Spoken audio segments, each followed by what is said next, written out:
Hola mis queridos amigos, nuevamente con ustedes su doctor Tira el que ronca en esta negra noche neoliberal latinoamericana, sudamericana y ecuatoriana, en la que analizaremos de aquí en adelante lo que fue el antes y el después de Rafael Correa y Julian Assange.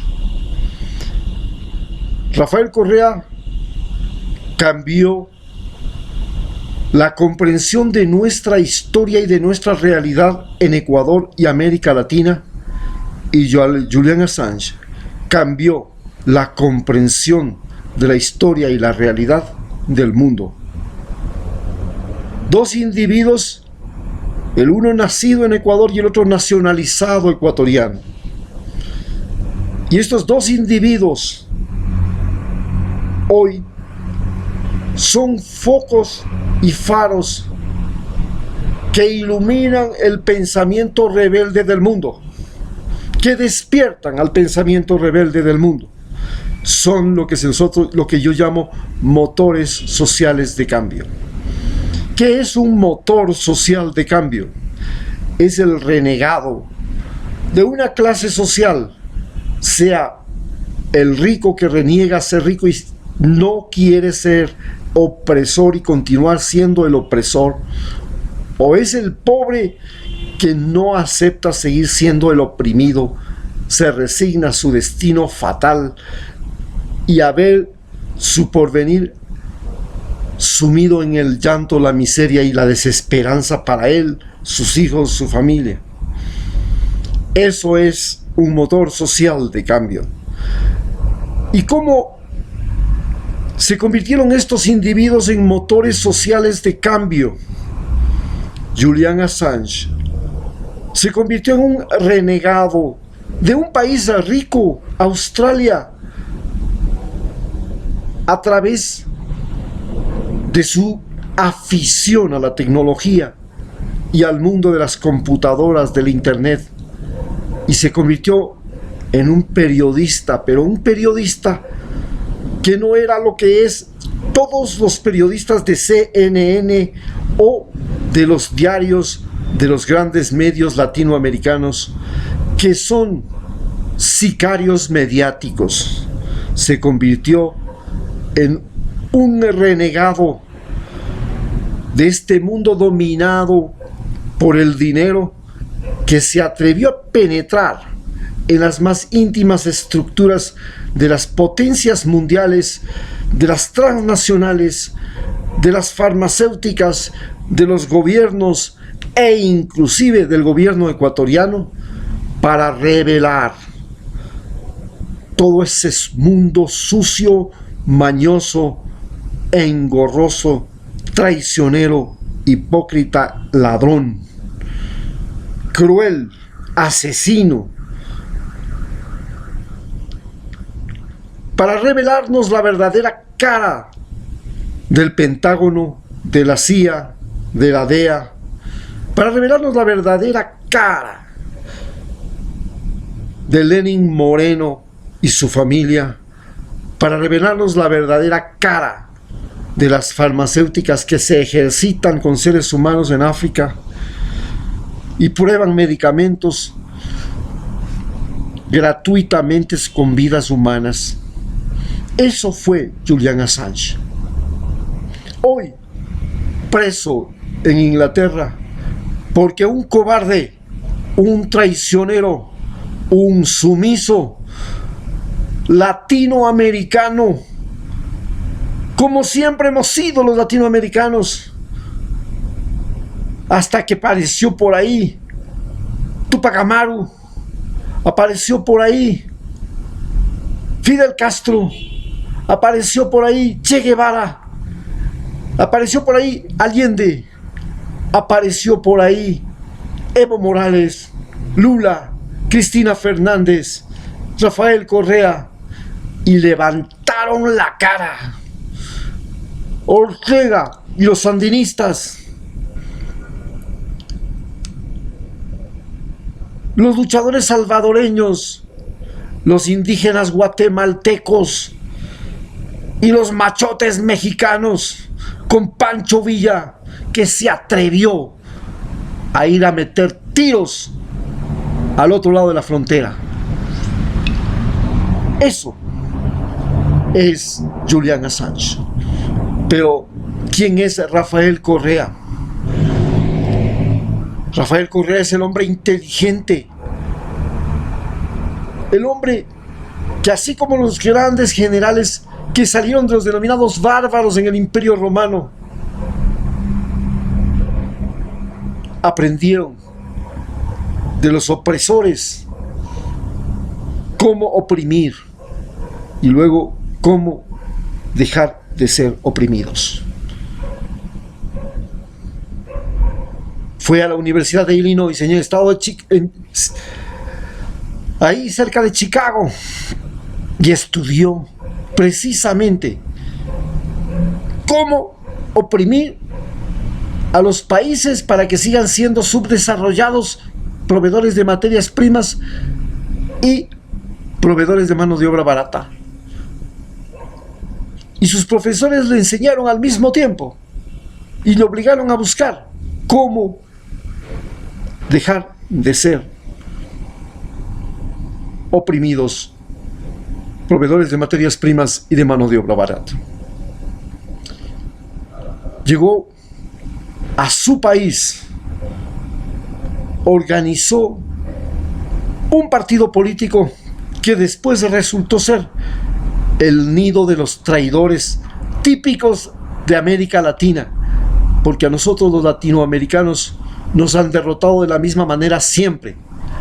A Pancho Villa mediante la traición y el asesinato, a Emiliano Zapata mediante la traición también, a Sandino mediante la traición también, a Alfaro mediante la traición también, a Rafael Correa mediante la traición también, a Lula y a Cristina Rousseff también mediante la traición. Todos los latinoamericanos hemos sido y hemos vivido a partir del uso de nosotros mismos como nuestros propios enemigos. Desde la conquista española se utilizó a los cañaris para derrotar a los incas, se utilizó a los enemigos de los aztecas para derrotar a los aztecas, y se utilizó a todas las tribus posibles para matarse entre tribus posibles, y así nos han dominado y así nos han sometido. Hoy se utiliza Prosur para destruir a UNASUR y la unidad sudamericana. Y Rafael Correa fue gestor de Prosur y sentó un lugar, una sede en Ecuador. Pero además cambió la mentalidad de su país. Existe un antes y un después de Rafael Correa. El antes de Rafael Correa, comenzando por el ejército ecuatoriano, era un ejército que a Estados Unidos no le costaba nada, porque nosotros los ecuatorianos le pagamos la comida, el uniforme, el equipamiento, el vestido y todo, y obedece a las órdenes del Pentágono hasta el día de hoy, y solo durante una década dejó de hacerlo. Es más, hasta le da el Ecuador bases militares a Estados Unidos. Hoy Estados Unidos le reclama a Alemania que le tiene que pagar más por tener su ejército en Alemania, porque durante décadas en Alemania, Japón y Corea del Sur, Estados Unidos pagó su ejército, no Alemania, Japón y Corea del Sur, y gracias a que no tenían que pagar un ejército, ellos pudieron desarrollarse. En América Latina, el único país latinoamericano que tiene economía y sociedad estable y que no tiene que pagar un ejército es Costa Rica. El resto de países latinoamericanos, desde Cuba, Nicaragua y Venezuela, hasta todos los demás, tienen que pagar. La diferencia está entre que Cuba, Nicaragua y Venezuela pagan un ejército de ellos, y nosotros, todos los demás, pagamos un ejército norteamericano que tiene soldados latinoamericanos que comen, duermen, se equipan, y pagamos hasta jubilaciones y una vida en casinos, con escuelas privadas, particulares especiales, con centros de recreación, con pasajes gratis, con una gran vida, a militares que no nos protegen, que obedecen al Pentágono y que su misión es mantenernos pobres, porque nos cuesta la una y la mitad de la otra. Eso es nuestros ejércitos latinoamericanos. Y estos ejércitos latinoamericanos, cuando reciben la orden de matar al pueblo como Pinochet, como Videla, como Somoza, como Batista, como la Junta Militar brasileña con Bolsonaro ahora, no tienen ningún escrúpulo, ninguna conciencia ni nada, ni se dan cuenta que sus padres, sus abuelos y todos los que fueron del ejército fueron mantenidos por su pueblo y le salieron gratis a los Estados Unidos, porque si Estados Unidos hubiera tenido que manejar y pagar todos esos soldados, todos esos equipamientos, nosotros no estuviéramos pobres, pero estamos pobres porque tenemos que sostener esos ejércitos. Por eso tenemos que buscar en América Latina lo que ha buscado Europa, tener un ejército para todos los países que sea inclusive independiente de los Estados Unidos, porque eso es lo que ahora persiguen, porque les sale muy caro ser un ejército al servicio de los Estados Unidos, como lo pretende Polonia ahora, que le quiere dar bases militares, le quiere dar todo a Estados Unidos y le amenaza a Estados Unidos a Alemania de que va a quitar sus bases militares. Y los alemanes le dicen, llévese también sus armas nucleares porque no queremos. ¿Sabe por qué? Porque si hay una tercera guerra mundial, a ustedes, los norteamericanos, no les va a pasar nada. Toda la guerra va a ser nuevamente en Europa, porque nosotros estamos armados hasta los dientes con armas nucleares de ustedes y de Rusia del otro lado.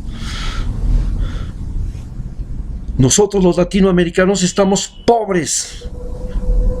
Y estuvimos pobres porque nos tocó mantener en estos 40 años después de la vida electoral y desde toda la vida un ejército pesado que nosotros decíamos los come por gusto, los que teníamos que engordar en tiempo de paz y luego reclutaban gente para defenderlos en tiempo de guerra.